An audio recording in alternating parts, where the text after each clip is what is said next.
Selamat siang semuanya. Jadi hari ini saya selaku moderator dari kelompok 5, mewakili teman-teman saya akan mempresentasikan hasil kerja kelompok untuk UAS Termodinamika 2 kami. Kami sendiri berasal dari kelompok 5 yang beranggotakan Nur Hidayat, terus saya sendiri Evelyn Putri, ada Ike Dwi Minarti, dan juga Abdul Rauf.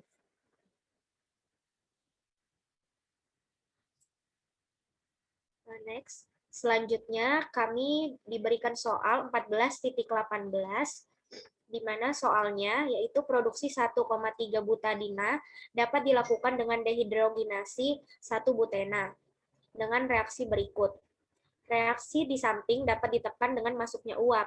Jika kesetimbangan dapat dicapai pada 950 Kelvin dan 1 bar, dan jika produk reaktor mengandung 10 mol persen 1,3 butena, maka carilah fraksi mol dari spesies lain dalam bentuk gas produk. Yang B yaitu fraksi mol uap yang dibutuhkan dalam umpan.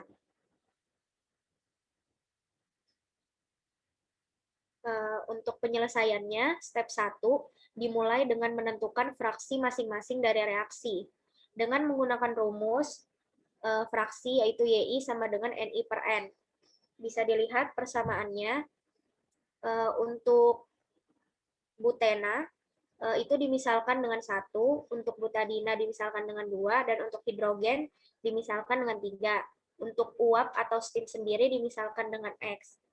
Kemudian dicari MRS-nya dan didapatkan nilai E sama dengan 1 plus epsilon plus X. Dengan nilai V-nya sama dengan 1.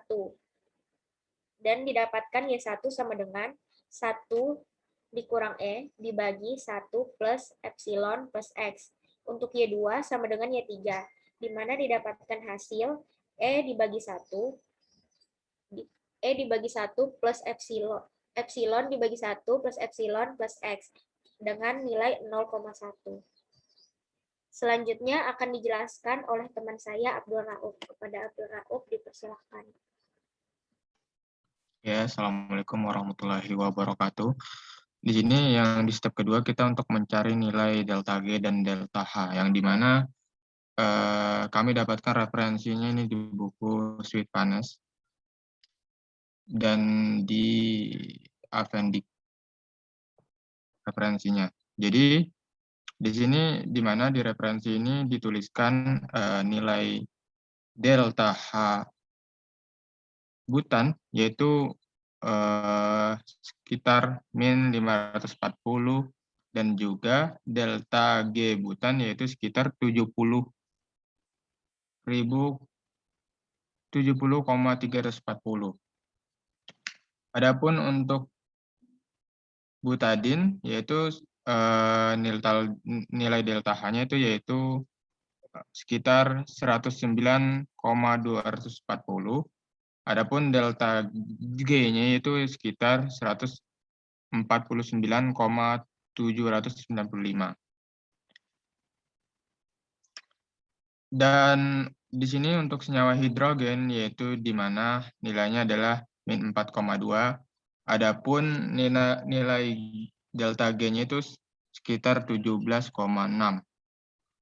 Dan final dari delta H itu sekitar 109.775,8 Joule per mol, dan delta G-nya itu finalnya sekitar 79.472,6 Joule per mol.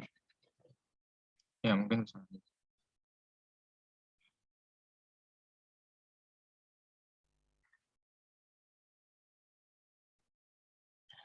Nah, di sini di mana setelah itu kita mencari nilai K, yang di mana nilai K ini mempunyai equation di 14.11 yang A yaitu K sama dengan eksponen min delta G per RT. Adapun untuk leren K-nya yaitu sama dengan min delta G per RT di equation 14.11 yang B.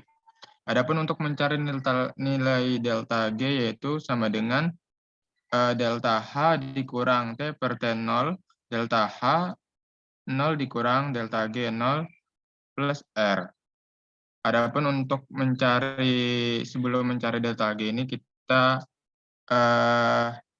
mencari nilai IDCPH-nya ini. Yang dimana IDCPH ini kita dapatkan bisa secara manual maupun menggunakan software. Jadi nilai di IDCPH ini kita bisa implementasikan yang manualnya ini ke dalam Excel dan kita bisa kerjakan. Dan adapun untuk yang menggunakan software, kita di sini menggunakan software Python, yaitu kita juga tinggal masukkan saja nilai nilai A, B, C, dan D-nya. Mungkin itu aja, lanjut ke Mbak Ika.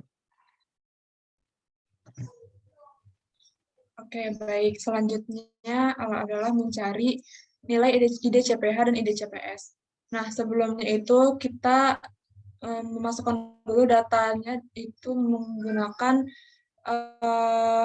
appendix C yang ada di buku Termo.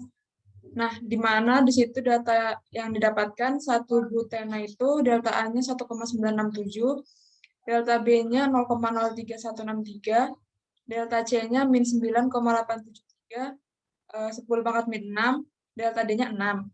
Lalu untuk 1,3 butadiena itu delta A-nya 2,734, delta B-nya 0,026786, delta C-nya min 0,00008882, delta D-nya 0. Untuk hidrogen, delta A-nya 3,249, delta B-nya 0,000422, delta C-nya 0, delta D-nya 8.300.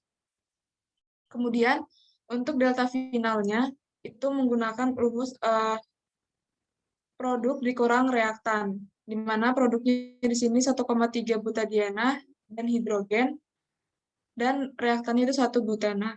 Lalu, 1,3 butadiena dan hidrogen ini ditambah, kemudian dikurang dengan reaktan tadi, 1 butena, dan didapatkan hasil delta finalnya untuk delta A sebesar 4,016, delta B-nya sebesar min 0,00442, delta C-nya sebesar 9,91, 10 pangkat min 7, delta D-nya sebesar 8.300. Nah, di sini terdapat data untuk T0 atau T awalnya itu 298,15, T dari soal itu 950, dan konstanta gasnya atau R-nya itu 8,314. Nah, untuk mencari IDCPH dan IDCPS itu menggunakan rumus yang tertera di PPT. Kemudian untuk data IDCPH itu dan IDCPS-nya didapatkan 298,15 Kelvin untuk T0, 950 Kelvin untuk T, 4,016 itu delta A, min 4,442, 10 pangkat min 3 itu delta B, 9,91, 10 pangkat min 7 itu delta C, dan 8.300 untuk delta D. Dan dicari, dihitung menggunakan cara manual di Excel, dan didapatkan hasil untuk IDCPH-nya 1112,511479, untuk IDCPS-nya 1,814254,985. Nah, untuk software Python tadi yang dijelaskan oleh Raup, kita menggunakan software Python dan didapatkan hasilnya itu sebesar 1104,3754 dan IDCPS-nya 2,2037. Nah, untuk menggunakan software Python ini, dengan memasukkan aja data dari delta A, delta B, delta C, delta D, T0, T, dan T0 dan T-nya. Lalu didapatkan hasilnya seperti yang tadi. Selanjutnya,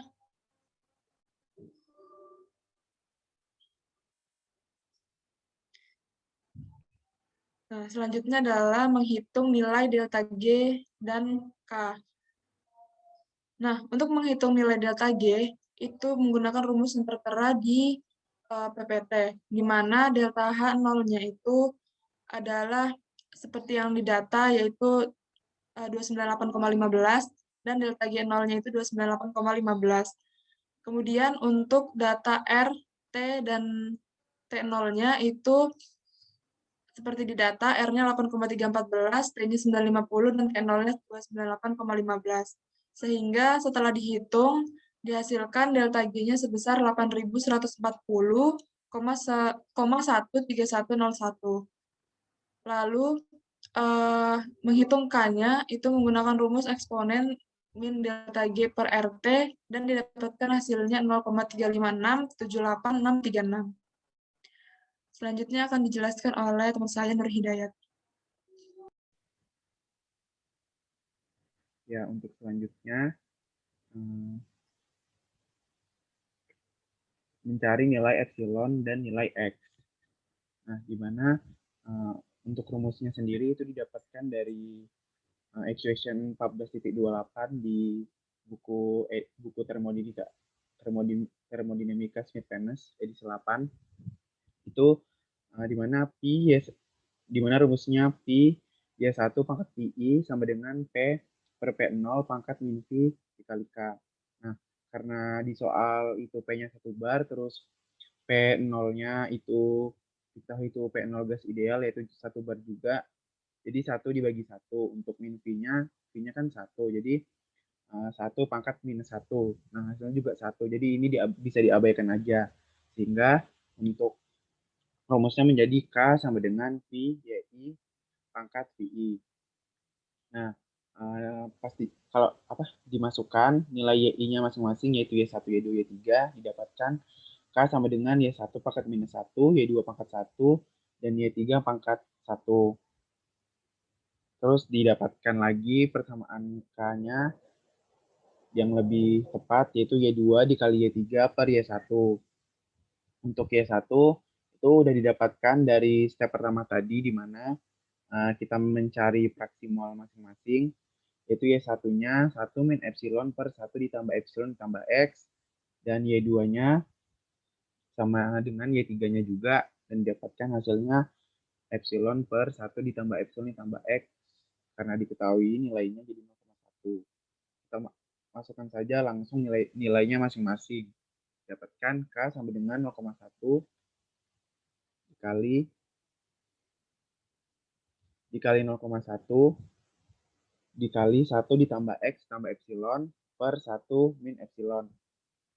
Nah, untuk persamaan ini sendiri, kita belum, walaupun kita sudah mendapatkan nilai K-nya, kita belum bisa mencari nilai epsilonnya dikarenakan masih ada variabel lainnya, yaitu X.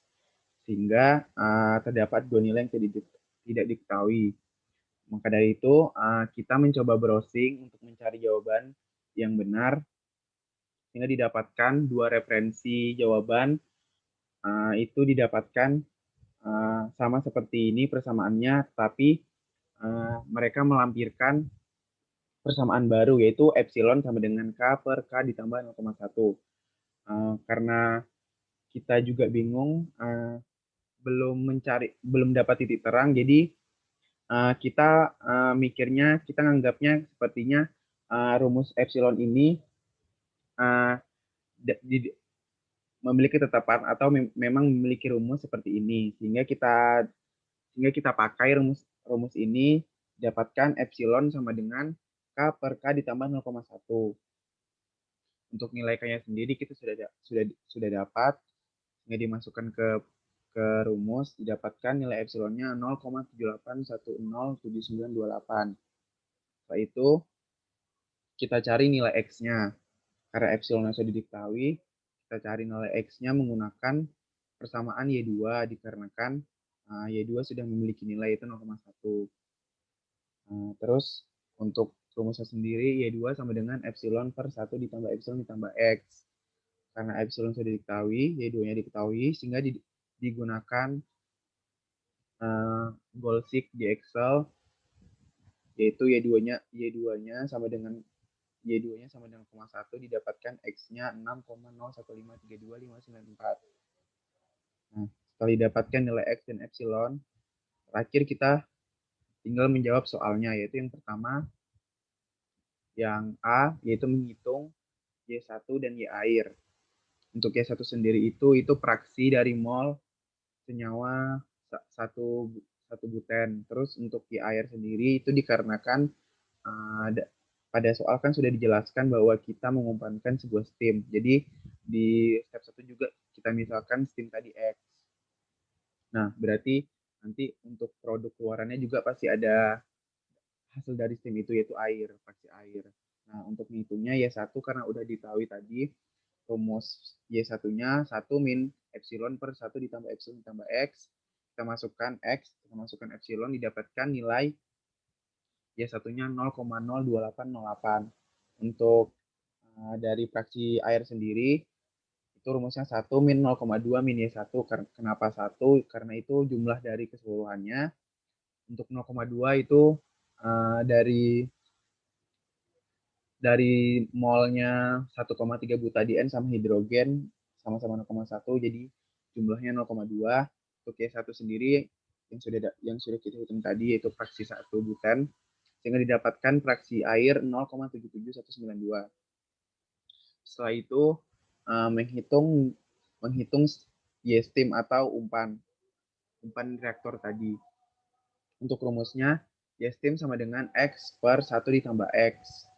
Di mana ini rumus fraksi, sehingga didapatkan Y-steam-nya, karena X sudah diketahui, didapatkan Y-steam-nya 0,855745. Jadi dapat disimpulkan bahwa umpan dari steam tadi sebesar ini 0,85745 dan sisanya itu satu buten, di mana mungkin nilai mol 1 buten itu sekitar 0,15365.